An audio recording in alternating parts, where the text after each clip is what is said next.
চাপের তাহলে কোন দিকে যাবে, যেদিকে মোল সংখ্যা কম বেশি এগুলো দেখছিলাম।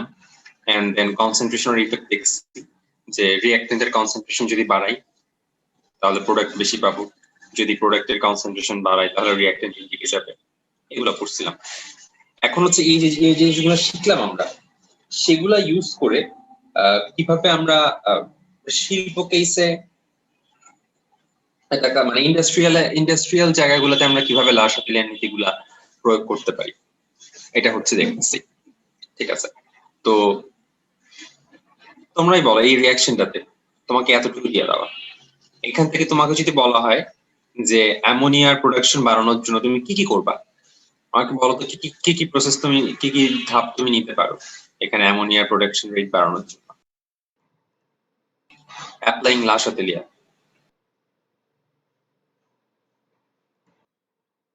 -92 কিলোজুল পার মোল।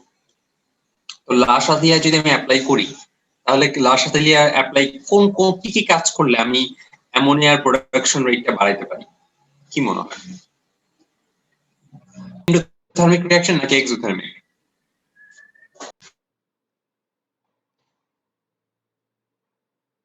ভাইয়া হিট সাইনটা বারবার খালি উল্টা পাল্টা করে ফেলি, একটু আবার রিপিট করা যাবে কেমনে এটা ডিটারমাইন করতে হয়, মানে সাবট্রাকশনটা কোন থেকে কোথায় করতে হয়? ডেল এইচ এর যে সাইনটা দিয়ে দেওয়া সেটা হচ্ছে অলওয়েজ ধরে নিবা রিঅ্যাকশন থেকে আমি এইভাবে, এই রিঅ্যাকশনটাকে এভাবে লিখতে পারি N2H2 -92 কিলোজুল। এটা করলে হচ্ছে আমি এনএসজি পাচ্ছি, তার মানে রিঅ্যাক্টেন্ট থেকে হিটটা রিলিজ হচ্ছে, তাই না? মাইনাস হচ্ছে মানে রিলিজ হচ্ছে, তার মানে এটা হচ্ছে একটা এক্সোথার্মিক রিঅ্যাকশন। ডেল এইচ এর ভ্যালু যখনই নেগেটিভ তার মানে এটা একটা এক্সোথার্মিক রিঅ্যাকশন। তো এক্সোথার্মিকে হিট দিলে কি হয় আর হিট কমাইলে কি হয়? হিট দিলে কোন দিকে যায়, হিট কমাইলে কোন দিকে যায়?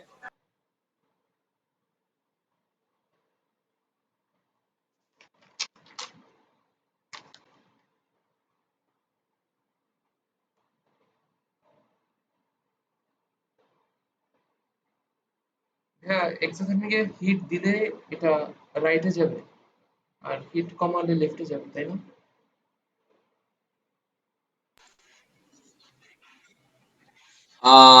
আচ্ছা, আমি জিনিসটা চিন্তা করে দেখি, তাকে আমি হিট দিলাম, এখন হিট দিলে তার টার্গেটটা কি? এখন সামহাও হিটটা কমায় নিয়ে আসা না, বা টেম্পারেচারটা কমায় নিয়ে আসা। টেম্পারেচার কমায় নেওয়ার জন্য তার কোন দিকে যেতে হবে, এদিকে নাকি এদিকে? লেফট হ্যান্ড সাইড না, বাম দিকে না? সে তো এক্সোথার্মিক, তার তো অবশ্যই রাইট ব্যাকওয়ার্ডে যেতে হবে। তার মানে আমি যদি হিট দেই তার কাজ হচ্ছে হিট কমানো, এবং দ্যাটস ওয়াই সে হিটটা অ্যাবজর্ব করতে যাবে এবং ব্যাকওয়ার্ড দিকে যাবে। তার মানে আমি যদি টেম্পারেচার বাড়াই তাহলে কিন্তু সে বাম দিকে যাবে। বুঝতে পারছো? জি ভাইয়া। বুঝছি ভাইয়া। আচ্ছা ভাইয়া, আপনি একটু লিখে দেন তো ইন্ডো আর এক্সোর বাড়লে কোন দিকে যাবে, একটু লিখে দেন তো ভাইয়া।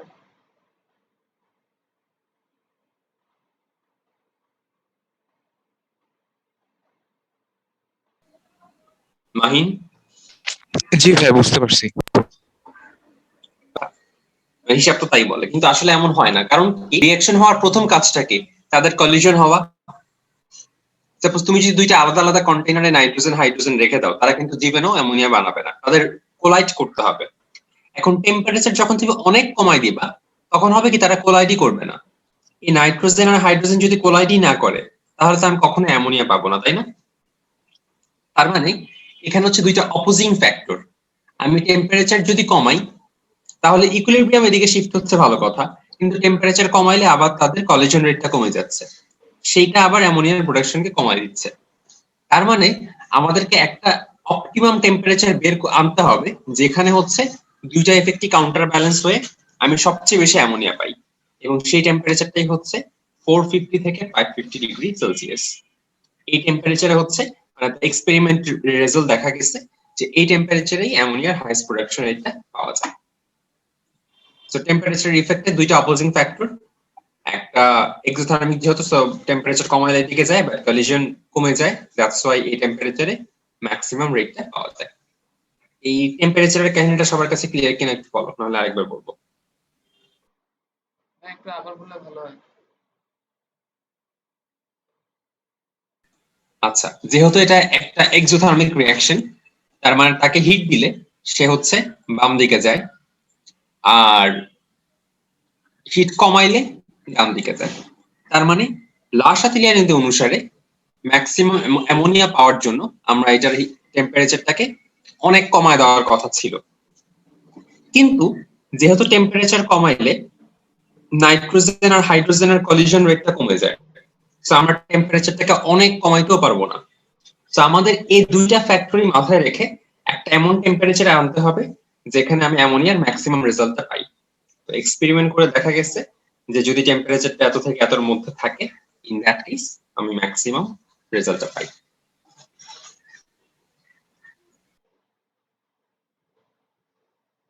জি ভাইয়া, হচ্ছে। ভাইয়া হ্যাঁ, বলো ভাই। সো এটা যেহেতু একটা এক্সোথার্মিক রিঅ্যাকশন, সো যখন তার থেকে হিট দেওয়া হবে তাকে, তখন সে যাবে হচ্ছে ব্যাকওয়ার্ড, এবং যখন তার থেকে হিট নিয়ে নেওয়া হবে বা আমি সামহাউ টেম্পারেচারটা কমাই দিব, তখন সে যাবে ফরওয়ার্ডে। তার মানে অ্যামোনিয়ার ম্যাক্সিমাম প্রোডাকশন পাওয়ার জন্য আমার উচিত ছিল টেম্পারেচারটা কমাইতে কমাইতে আমি যত কমাইতে পারি তত কমাবো আর কি, মাইনাস নেগেটিভ যেখানে আনতে পারি। কিন্তু আমি যদি টেম্পারেচারটাকে অনেক বেশি কমাই দিই, তখন নাইট্রোজেন আর হাইড্রোজেনের কলিশন রেটটা কমে যাবে, এবং যেহেতু তাদের কলিশন রেটটা কমে যাবে, তখন অ্যাজ এ রেজাল্ট এই অ্যামোনিয়া প্রোডাকশনটাও কমে যাবে। তাই এই দুইটা অপোজিং ফ্যাক্টরকে মাথায় রেখে, টেম্পারেচার কমাইলেও কমতেছে বাড়াইলেও কমতেছে, এই দুটো অপোজিং ফ্যাক্টরকে মাথায় রেখে আমাদের এমন একটা টেম্পারেচার বের করতে হবে যেখানে আমি ম্যাক্সিমাম অ্যামোনিয়া পাই। তো এক্সপেরিমেন্ট করে দেখা গেছে যে এই টেম্পারেচারের মধ্যে যখন থাকে, তখন আমরা অ্যামোনিয়ার ম্যাক্সিমাম উৎপাদনটা পাচ্ছি, প্রোডাক্টটা পাচ্ছি। দ্যাটস ওয়াই হচ্ছে এই টেম্পারেচারটিকে বলা হয় অপটিমাম টেম্পারেচার, যেখানে ইন্ডাস্ট্রিয়াল কোম্পানিগুলোতে এই অ্যামোনিয়া বানানো হয় এই টেম্পারেচার। বুঝছি ভাইয়া। বদরুল, মাহিন, বুঝছো? জি ভাইয়া, বুঝছি। প্রেসার বেশি দিলে কোথায় আসার কথা, কম দিলে কোথায় যাওয়ার কথা?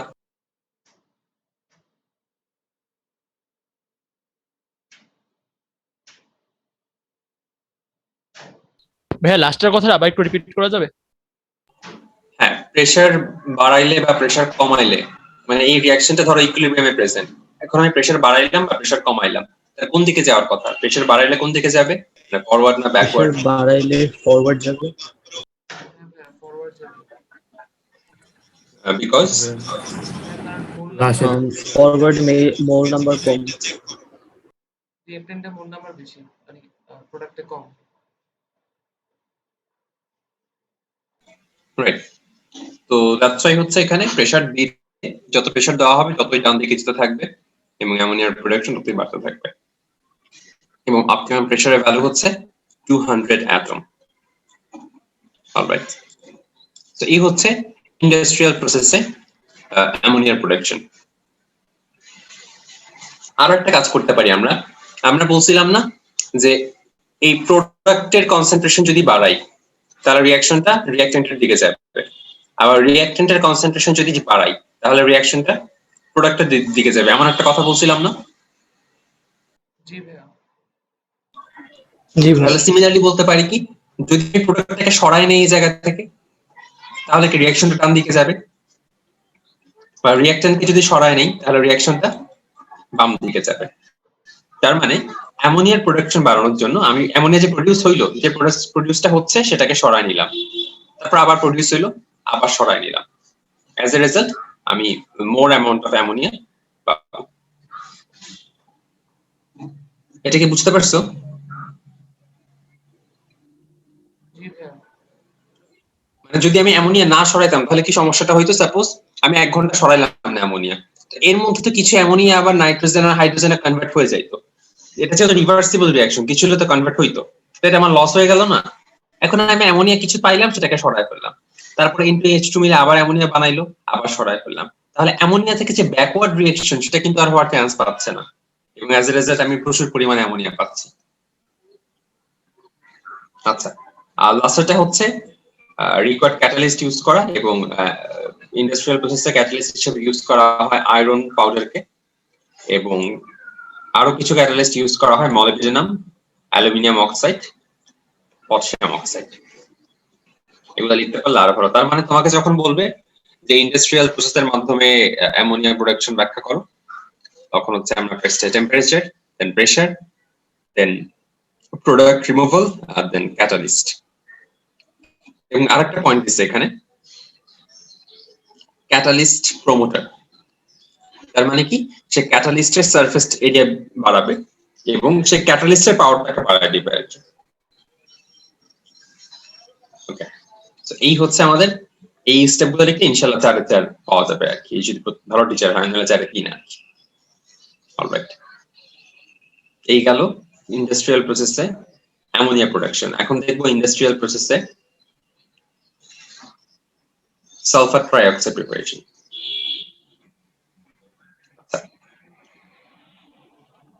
তো এখানে বলো তো, আচ্ছা তোমরাই বলো এখানে কি করতে হবে। এখানেও সেম ব্যাপার দেখো, এটা একটা এক্সোথার্মিক, তার মানে টেম্পারেচার বেশি বাড়াইলে সে ব্যাকওয়ার্ডে যাবে, কমাইলে ফরওয়ার্ডে যাবে, বাট আমরা বেশি কমাইতে পারবো না। দ্যাটস ওয়াই তার একটা অপটিমাম টেম্পারেচার 450 থেকে 550, এবং তার অপটিমাম প্রেসার হচ্ছে 1.7 অ্যাটম অ্যাটমসফিয়ারিক প্রেসার, এবং তার ক্যাটালিস্ট হচ্ছে ভ্যানাডিয়াম পেন্টঅক্সাইড।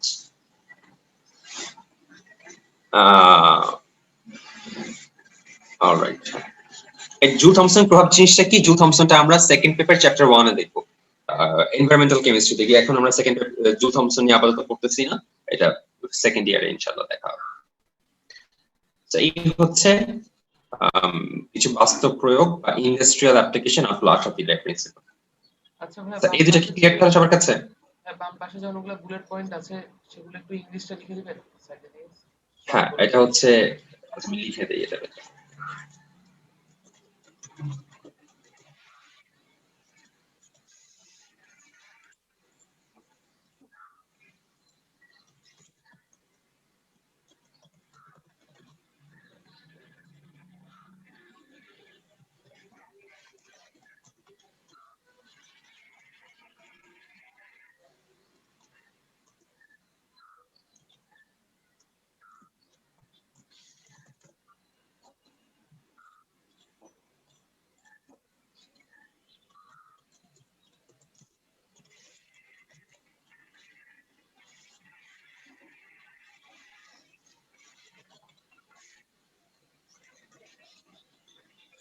ভাই বুলেট পয়েন্ট গুলো হচ্ছে মানে এই এক্সাম্পলটার কিছু ক্যারেক্টারিস্টিক্স এরকম।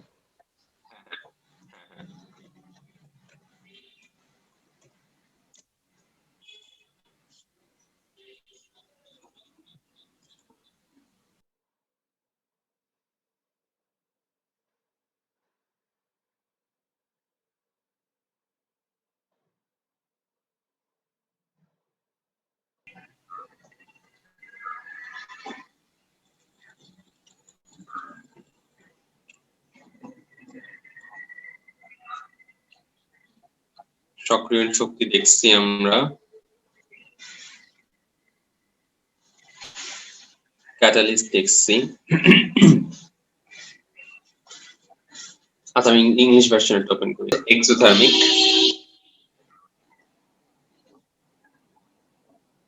আর কোনো ওয়ার্ড না বুঝলে আমাকে একটু বললো। এই যে একটা এমসিকিউর জন্য এই প্যারাটা বেশি ইম্পর্টেন্ট, একবার জাস্ট রিডিং করে নাও। পাদি মানে তো এই এন্ডোথার্মিক, Exo. রাইট? তাপোৎপাদী মানে এক্সো। ও আচ্ছা, ঋণাত্মক মানে তো নেগেটিভ।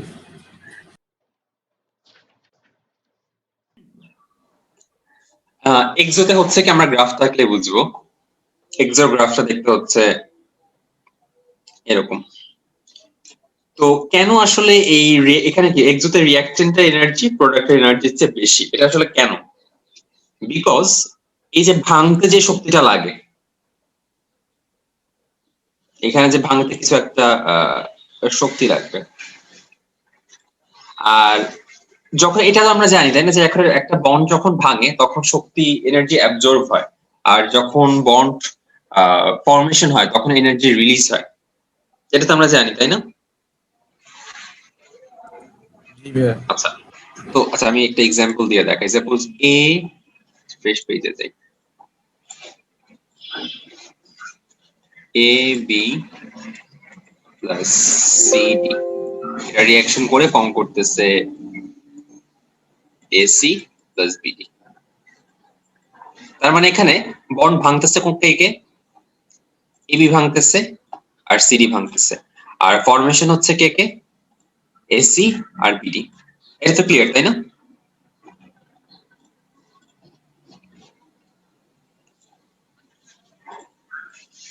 আচ্ছা, চিন্তা করে দেখো যদি এমন হয় যে এবি আর সিডি ভাঙতে যে শক্তি লাগবে, সাপোজ এটা ভাঙতে শক্তি লাগবে হচ্ছে 10, আর এগুলা গঠিত হইতে শক্তি লাগবে হচ্ছে 7, তাহলে এক্সট্রা 3 জুল কি রিলিজ হয়ে যাবে না?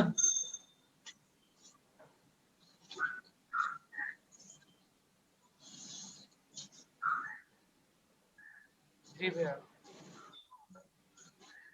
তো এটাই বলতেছে যে এটা রিলিজ হয়ে যাওয়ার মানে কি এটা একটা এক্সোথার্মিক রিঅ্যাকশন না? জি ভাইয়া। তার মানে আমি বলতে পারি কি এক্সোথার্মিক রিঅ্যাকশনে বন্ড ব্রেকিং এ যে এনার্জিটা লাগে সেটা বন্ড ব্রেকিং এ যে এনার্জিটা অ্যাবজর্ব হয় সেটা বন্ড ফরমেশনে রিলিজড এনার্জির চেয়ে বেশি হয়, এটাই বলা হচ্ছে এখানে। বন্ড ব্রেকিং এ এগুলো ভাঙতেছে, রিঅ্যাকট্যান্স এর বন্ডগুলো ভেঙে যায়, বন্ড ব্রেকিং এ যেই পরিমাণ এনার্জি অ্যাবজর্বড হয় তার চেয়ে, ও ওয়েট সরি এখানে 10 কেন দিলাম, এক্স হবে না তাইলে 17 দিলাম। কোন 17 সাইডে অ্যাবজর্ব কোন সাইডে রিলিজ এটা কিভাবে বুঝলেন? অলওয়েজ রিঅ্যাকট্যান্স সাইডে অ্যাবজর্ব, প্রোডাক্ট সাইডে রিলিজ, বিকজ রিঅ্যাকট্যান্স সাইডের বন্ডগুলো তো ভাঙে আর প্রোডাক্ট সাইডের বন্ডগুলো তো ফর্মেশন হয়। আচ্ছা বুঝছি ভাইয়া। এখানে যেটা বলতেছে যদি এক্সোথার্মিক হয় তাহলে এই বন্ড ভাঙাটা যদি 10 জুল অ্যাবজর্ব হয়, বন্ড ফরমেশনে 17 জুল রিলিজ হবে, তার মানে ইন আলটিমেটলি আমি এটা ডেলেজ কত পাবো?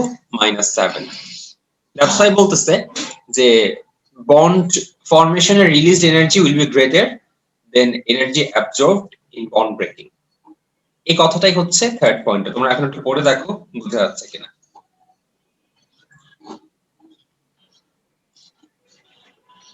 molecule formation released energy which was 17 is greater than reactant molecule absorbed energy which was 10.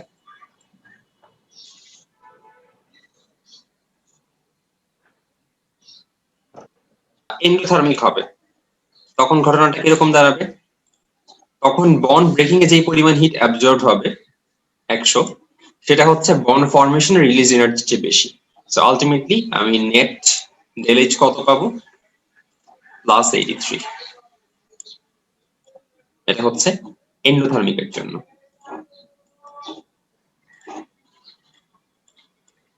So এখন এটা যদি বুঝে থাকো তাহলে দেখো তো এই থার্ড পয়েন্ট এখন ক্লিয়ার কিনা।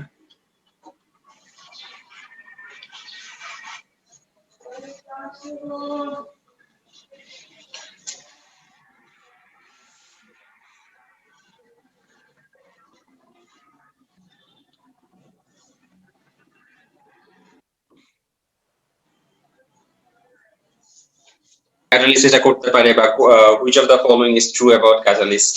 তো এইগুলো একটু দেখে নাও, আমরা দেখছিলাম আগেও প্রপার্টিতে যে প্রথমটা হচ্ছে তার টাইমে কিন্তু বিক্রিয়ার সে শুরু বা শেষে তার টাইমে কোনো ডিপেন্ড করে না। ক্যাটালিস্ট হচ্ছে রিঅ্যাকশন স্টার্ট করতে পারে না, ক্যাটালিস্ট রিঅ্যাকশনে টোটাল ম্যাসে কোনো চেঞ্জ ঘটাতে পারে না, ক্যাটালিস্ট ইকুইলিব্রিয়ামে কোনো চেঞ্জ ঘটাতে পারে না, এবং তার অ্যামাউন্ট অল্প হইলেই সে হচ্ছে রিঅ্যাকশনটাকে ইনফ্লুয়েন্স করতে পারে। এবং আমরা পজিটিভ নেগেটিভ বেশ কিছু ক্যাটালিস্ট দেখছিলাম, এমসিকিউ এর জন্য ইম্পর্টেন্ট, এগুলো একটু পড়ে নিও তোমরা, এখানে বোঝানোর কিছু নাই। তো এই স্লাইডটা থেকে এই পিডিএফটা থেকে জাস্ট এই এক্সাম্পল গুলো পড়ে নিও আর কি, এমসিকিউ এর জন্য। এগুলো ক্রিয়েটিভে কোনো কাজে লাগবে না, আসলে এমসিকিউ তেই আসবে যে নিচের কোনটা অটো ক্যাটালিস্ট আর নিচের কোনটা ইনডিউসড, আবিষ্ট মানে হচ্ছে induced catalyst, positive negative catalyst এগুলো। এরপর হোমোজেনাস আর হেটারোজেনাস তো মনে হয় বলছিলাম তাই না? কি ছিল বলো তো?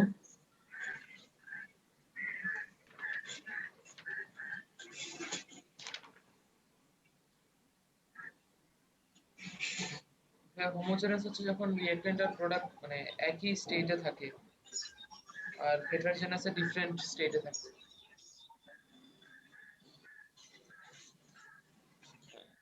সো এটা একটা সমস্যা তো এটাই বুঝিনি ভাই, কিছু বলছো? হোমোজেনাস ক্যাটালিস্ট বলতে বুঝিনি। হোমোজেনাস ক্যাটালাইসিস প্রসেস মানে যেখানে রিঅ্যাক্ট্যান্ট প্রোডাক্ট ক্যাটালিস্ট সবাই হচ্ছে, অথবা সবাই লিকুইড অথবা সবাই গ্যাস। আচ্ছা, বুঝছি। তোমরা কি একটু খবর দেখছো? আমার প্র্যাকটিক্যাল ক্লাস ক্রিয়া কৌশল। তো একটা হচ্ছে, আচ্ছা ক্যাটালিস্ট ক্রিয়া কৌশল তো আমরা মনে হয় দেখছি লাস্ট দিন, তাই না? ইন্টারমিডিয়েট কম্পাউন্ড ফর্মেশন আর অ্যাডসর্পশন দেখছিলাম না? ভ্যানাডিয়াম পেন্টঅক্সাইড দিয়ে একটা এক্সাম্পল। জি ভাই। কোনগুলা? এমসিকিউর জন্য বললাম তো, এগুলো ক্রিয়েটিভের কোনো কাজ নাই। এমসিকিউ তে যে কোনো কিছুই আসতে পারে। এই পিডিএফটা তো স্পেশালি মেডিকেলের জন্য বানানো, তাই এখানে একটু এক্সট্রাই দিচ্ছে। তবে একবার রিডিং পড়ে যায়, যতটুকু মনে রাখতে পারো আর কি। তুমি মানে মূলত এইচএসসি এর জন্য ক্রিয়েটিভের প্রিপারেশনটাই নাও। ক্রিয়েটিভের প্রিপারেশন নিলে এইচএসসি এমসিকিউ কভার হয়ে যায় আসলে মূলত। তারপর কিছু কিছু এক্সাম্পল তো একটা দুইটা চারটা পাঁচটা হয়তো আসবে আর কি, এগুলা পড়লে সেগুলা আনসার করতে সুবিধা। এখানে কিছু নামগুলো আমাদের মনে রাখতে হবে, ক্যাটালাইসিস প্রসেসের জন্য ইম্পর্টেন্ট, সবগুলা না। মূলত কন্টাক্ট প্রসেস, এটা তোমরা আগেই জানতো তাই না? সালফিউরিক অ্যাসিডে কন্টাক্ট প্রসেস ইউজ করা হয়, এটা নাইট্রিক অ্যাসিডে অসওয়াল্ড প্রসেস ইউজ করা হয়, OSTWALD। আর অ্যামোনিয়াতে হচ্ছে হেগার বস প্রসেস ইউজ করা হয়। এই তিনটা একটু মনে রাখো। এবং ক্যাটালিস্ট গুলা, সালফার ট্রাইঅক্সাইডে প্লাটিনাম অর ভ্যানাডিয়াম পেন্টঅক্সাইড, এখানে প্লাটিনাম, এখানে iron, potassium oxide, aluminium oxide, এবং ক্যাটালিস্ট প্রমোটার হচ্ছে মলিবডেনাম। এগুলা এমসিকিউর জন্য ইম্পর্টেন্ট, বাকিগুলা লেস ইম্পর্টেন্ট। আচ্ছা আরেকটা আছে, আরেকটা অর্গানিকও দেখবো। এইটার সাথে মনে হয় তোমরা পরিচিত তাই না? 9 10 ছিল না? অ্যালকিনের সাথে হাইড্রোজেন যোগ করে অ্যালকেন বানানো, যেখানে নিকেল ক্যাটালিস্ট ইউজ করা হয়। টেম্পারেচারও মনে হয় ছিল 180 ডিগ্রি টাইপ কিছু।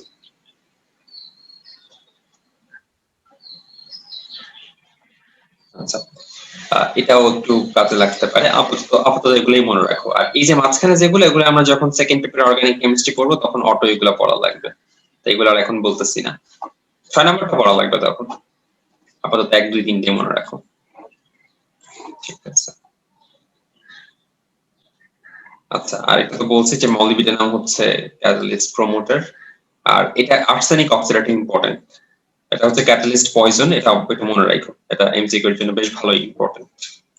আর্সেনিক অক্সাইড ক্যাটালিস্ট পয়জন, মানে সে নেগেটিভ ক্যাটালিস্ট কিন্তু না, পজিটিভ ক্যাটালিস্টের ক্ষমতাকে সে কমায় দেয়।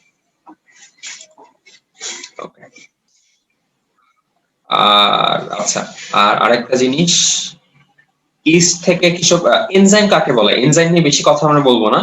এনজাইম একটা ক্যাটালিস্ট, কিন্তু এই ক্যাটালিস্টটা হচ্ছে কি যে কি বলবো, আমাদের বডির মধ্যে, আমাদের বডিতে বা প্ল্যান্ট বডিতে যে রিঅ্যাকশন গুলো, সেগুলাকে সে ক্যাটালাইজড করে। তার মানে ওই রিঅ্যাকশন গুলাকে তাড়াতাড়ি ঘটানো বা ওই রিঅ্যাকশন গুলার রেটকে বাড়াইতে এনজাইম গুলা হেল্প করে। এই আর কি, মানে এনজাইম থাকলে রিঅ্যাকশন ফাস্ট হয় অনেক, আর না থাকলে অনেক স্লো হয়ে যায়। এই আমরা জাস্ট একটা না, এই ব্যাপারে খালি একটা জিনিস মনে রাখবো, ইস্ট থেকে যে 3টা এনজাইম পাওয়া যায়, জাইমেস, মাল্টেস আর ইনভার্টেস, এবং এটাকে শর্ট ফর্ম দিয়ে রাখছে ওরা জামাই দিয়ে মনে রাখতে পারবা যে ইস্ট থেকে এই 3টা এনজাইম আমরা পাই। এগুলো এমসিকিউ এর জন্য। ঠিক আছে, এরপরে রাসায়নিক, আমরা কেমিক্যাল ইকুইলিব্রিয়াম নিয়ে যতক্ষণ পড়াশোনা করলাম, ইভেন লাস্ট সাথে তো আসেই কেমিক্যাল ইকুইলিব্রিয়ামের কনসেপ্টটা থেকে। তো কেমিক্যাল ইকুইলিব্রিয়ামের যে শর্তগুলা, এই শর্তগুলা জানা একটু জরুরি। 4টা প্রপার্টি বা 4টা কন্ডিশন একটু পড়ে নাও একবার। এটা হচ্ছে স্টেবিলিটি অফ ইকুইলিব্রিয়াম, সাম্যস্থায়িত্ব, উভয় দিক থেকে সুগম্যতা, এটাকে ইংলিশে কেমন ট্রান্সলেট করতে হবে বুঝতেছি না। বোথ সাইডে যাইতে পারে আর কি, সুগম মতো মানে ইজিলি যাওয়া যায়। সো সে ইজিলি ফরওয়ার্ড থেকে ব্যাকওয়ার্ডে অথবা ব্যাকওয়ার্ড থেকে ফরওয়ার্ডে যেতে পারবে, এটা বোঝানো হচ্ছে। Number C, incompleteness of the reaction. Incomplete কেন বলা হচ্ছে একে? নর্মাল একটা রিঅ্যাকশন কিন্তু মনে করো রিঅ্যাকশন থেকে প্রোডাক্ট উৎপন্ন হলো, রিঅ্যাকশন শেষ। এখানে কিন্তু ব্যাপারটা এমন না, এখানে একবার প্রোডাক্ট থেকে রিঅ্যাকটেন্টে যাবে, রিঅ্যাকটেন্ট থেকে প্রোডাক্টে যাবে, তার মানে এই রিঅ্যাকশনটা কিন্তু আজীবনও শেষ হবে না, চলতেই থাকবে আজীবন। এটা থার্ড পয়েন্ট। আর ফোর্থ পয়েন্টটা হচ্ছে ক্যাটালিস্টের কোনো ইনফ্লুয়েন্স থাকবে না এখানে। আমরা ক্যাটালিস্টের যে প্রপার্টি ওখানেও দেখছিলাম যে ইকুইলিব্রিয়ামের উপর ক্যাটালিস্টের কোনো ভূমিকা নাই। হ্যাঁ, এগুলা কিসের কন্ডিশন? এগুলা হচ্ছে কেমিক্যাল ইকুইলিব্রিয়ামের। এটা অনেক বইতে আছে, এটা খুবই ইম্পর্টেন্ট বিকজ হাজারি স্যারের বইতে আছে, কবির স্যারের বইতে আছে, সঞ্জিত কুমার, মেইন স্ট্রিম যে তিনটা বই, তিনটার মধ্যে এই ইনফরমেশন আছে। এইখানে রেফারেন্সটা এই জন্য দিয়েছে, কসপোলাবাইন ভাববেন এরা কোত্থেকে না কোত্থেকে আনছে, এই জন্য রেফারেন্স দিয়ে দিচ্ছে যে এটা আসলে বই থেকেই আনছে, পড়তে হবে আর কি। ওকে,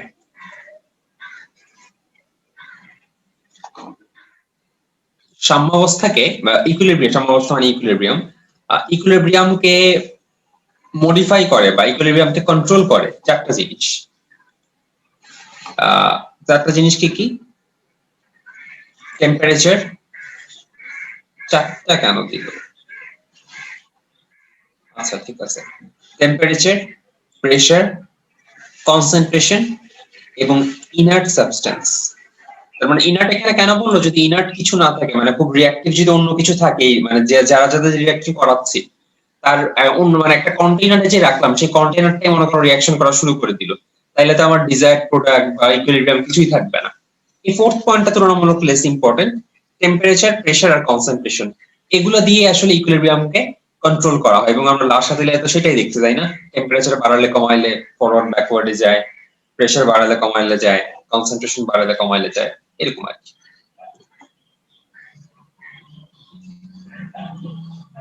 আচ্ছা ঠিক আছে, আপাতত এগুলো দেখছি আমরা।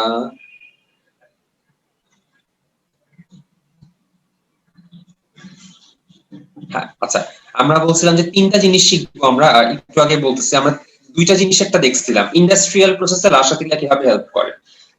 আমরা একটু আগে যখন ক্যাটালিস্ট দেখছিলাম হেবার বস দেখছি, তারপর কন্টাক্ট প্রসেস দেখছি, আর HNO3 তো অন্য একটা নাম ছিল, এখানে কি জানি নাম ছিল, HNO3 প্রোডাকশনের নামটা কি জানি ছিল, ভুলে গেলাম।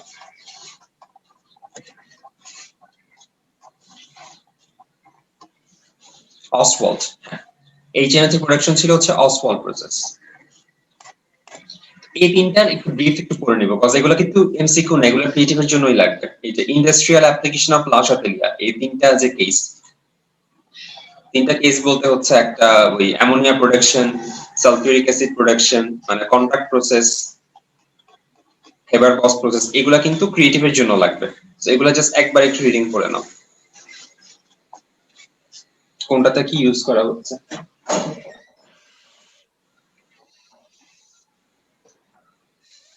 ক্যাটালিস্ট গুলো না দিলে মার্ক পাওয়া একটু কঠিন হয়ে যাবে, তারা ক্যাটালিস্ট ছাড়া মার্ক দিতে যাবে না। Iron powder, aluminium oxide mixture, temperature, pressure.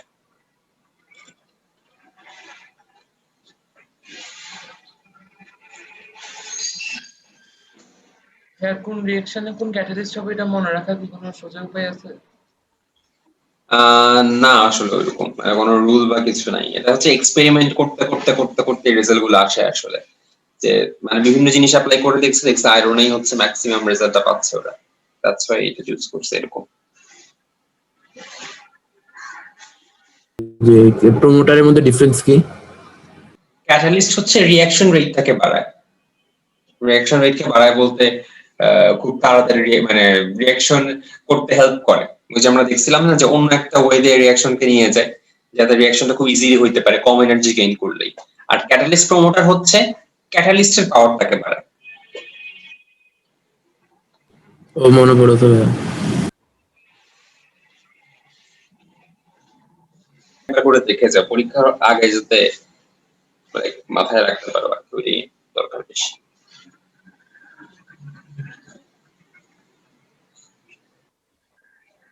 না, ডেইলি লিস্ট মনে রাখার দরকার নাই। জাস্ট পজিটিভ না নেগেটিভ এটা মনে রাখো। মাঝে মাঝে এন্ডোথার্মিক না, তুমি যদি পজিটিভ নেগেটিভ না জানো তখন তুমি এক্সপ্লেন করতে পারবে না আসলে হিট দিলে কোন দিকে যাবে নাকি না যাবে। জি ভাইয়া।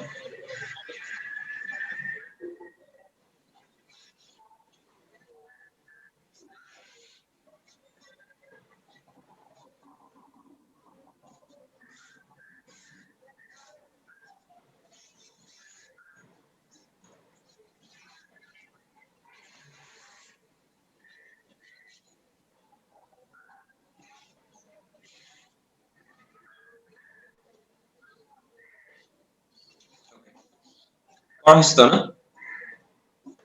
জি ভাইয়া, করা হয়েছে। Okay.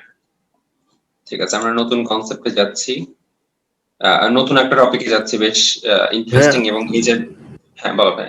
আমরা আজকে আর কেমিস্ট্রিতে না যাই, আমরা যদি ফিজিক্সে যাই তাহলে ভালো হতো। আচ্ছা ঠিক আছে ভাই, ওকে। ফিজিক্সে আমাদের কুইজে চ্যাপ্টার 4 আছে তো ওইটা, ওইখানে কিছু